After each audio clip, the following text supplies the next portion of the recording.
आ आ आई. Yes. ब ब बदक. क क कणीदार. आ हं? ख ख खमंग. ग ग गोकुळ तू. हा. अगदी घरच्यासारखं कणीदार खमंग म्हणजेच गोकुळ तूप.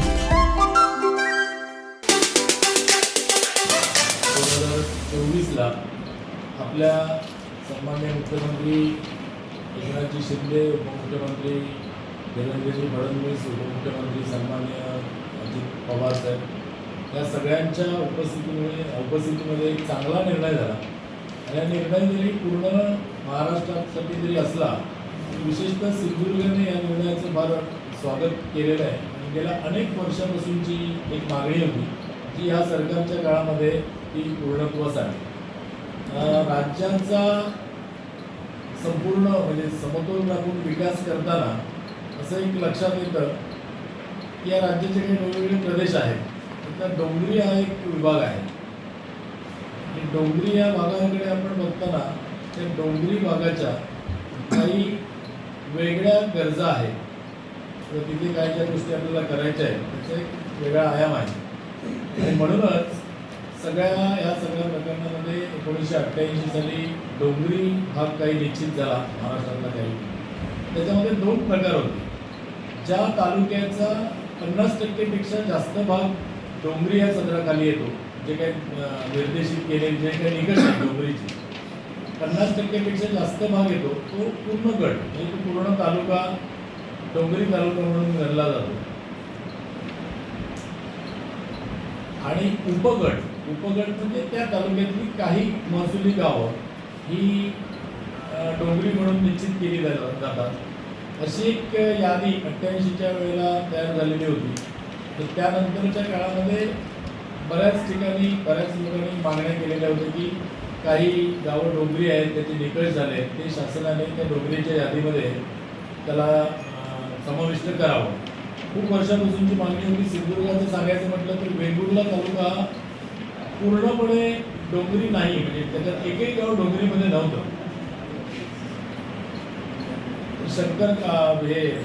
पुष्पही सावंत आमदार असताना त्यानंतर शंकर कांबळे आमदार असताना आणि पुढच्या सगळ्या कालावधीमध्ये डोंगरीमध्ये काही जी गावं डोंगरीमध्ये येतात निकषात असतात ती समाविष्ट व्हावी असा प्रत्येक आमसभेमध्ये सुद्धा ठराव झालेला होता. त्याचप्रमाणे मालवण तालुक्यातही बरीच गावं ही डोंगरी या निकषात बसत नव्हती. त्यामुळे डोंगरीकडून जो उपलब्ध निधी होतो म्हणजे जो तालुका पूर्ण गट ज्याला म्हणतो पूर्ण डोंगरी असा जाहीर झालेला आहे त्याला वर्षाला डोंगरी अनुदान म्हणून 2 कोटी रुपये अनुदान असतात. आणि उपगट ज्याला म्हणतो म्हणजे काही महसुली गावं जे आहेत त्याला 1 कोटीचा निधी असतो दरवर्षी. त्यामुळे अनेक गाव म्हणजे वेंगुर्ल्यात तर तो निधी येतच नव्हता. आणि मालवण तालुक्यासारख्या याच्यामध्ये अनेक गाव जे डोंगरीच्या निकषात आहेत त्यांच्यासाठी निधी उपलब्ध होत नव्हता.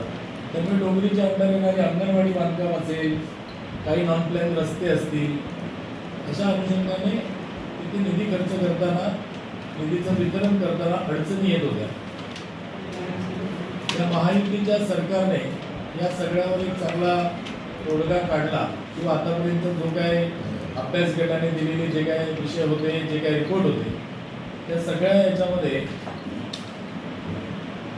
त्यांनी काल एक निर्णय झाला आणि त्यानुसार महाराष्ट्रातले 77 तालुके या सगळ्या निर्णयाचा फायदा आमच्या जिल्ह्यात 2 तालुक्यांना चांगल्या पद्धतीने होणार आहे भविष्यामध्ये.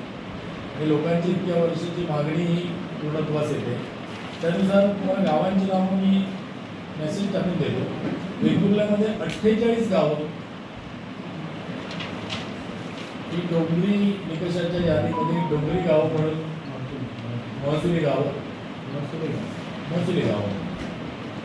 ही डोंगरीच्या निकषाखाली आली. आणि मालवणमध्ये 21 गावं नव्याने डोंगरीमध्ये आली.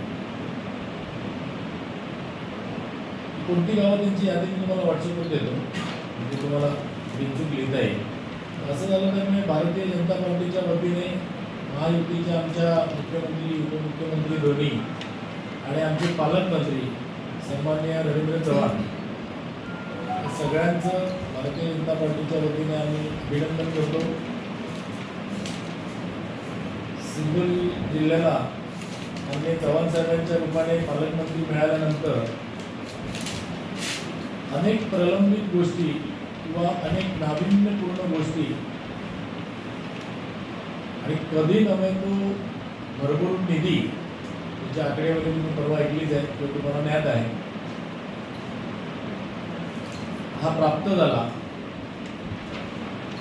काल त्यांनी आंबोली येथील चौगुळ येथील कबूलदार विषयामध्ये बैठक घेतली.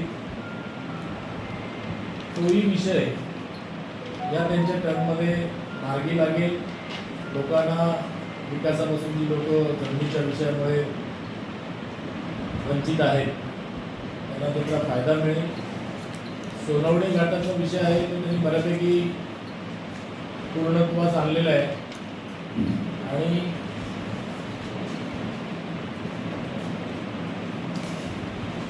पूर्णत्वास आणलेला आहे. पर्यावरणाचा जो दाखला आपल्याला एक हवा आहे त्यासाठी CPCA कन्झर्वेटिव्ह ऑफ टायगर त्या विभागाकडे पर्यावरण विभागाकडे दिलेला प्रस्ताव आहे त्याच्यावरही आपला मार्ग निघेल. आणि मगाशी माझ्या बोलण्यामध्ये एक विषय राहिला की डोंगरीचा फायदा फक्त विकास निधीसाठीच होणार नाही तर ती गावं आल्यानंतर शैक्षणिक आरक्षणामध्ये 2% हे आरक्षण डोंगरी भागातल्या विद्यार्थ्यांसाठी आहे. आणि तो जर गाव असेल डोंगरीच्या यादीमध्ये तर त्या गावातल्या विद्यार्थ्याला तहसीलदार डोंगरीचा दाखला देतात. त्यामुळे शैक्षणिक प्रवेशासाठी सुद्धा ही गावं डोंगरी याच्यामध्ये आल्यामुळे फायदा होणार आहे. ज्या ज्या आमच्या नेत्यांनी यापूर्वी या सगळ्या विषय लावून धरला प्रयत्न केले त्यांचे आणि आपल्या सगळ्या सरकारचे आभार या निमित्ताने भारतीय जनता पार्टीच्या वतीने आम्ही मानतो. आमचे दिवसभरातले सर्व अपडेट्स, ताज्या घडामोडी आणि थेट लाईव्ह पाहण्यासाठी सबस्क्राईब करा, लाईक करा कोकणचं नंबर 1 महा चॅनल कोकण 7 लाईनचं YouTube चॅनल.